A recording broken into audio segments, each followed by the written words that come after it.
Bitcoin creates massive defensive power for the individual and for small groups, for tribes that are non-geographically based, and for pseudonymous people and groups. But there are two very important other powers that are highly centralizing and have very, very powerful offensive capability.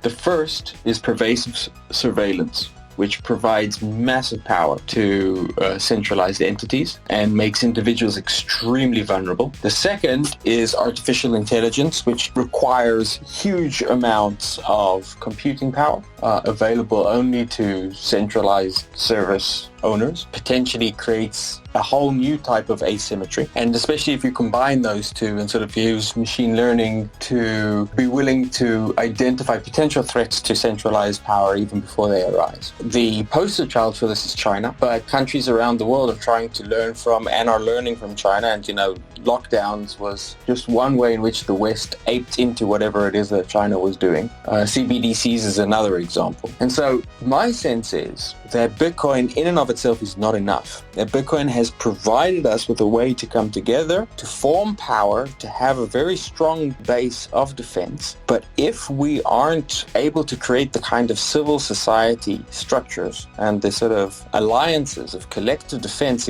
against these very powerful forces of surveillance, then we remain at risk.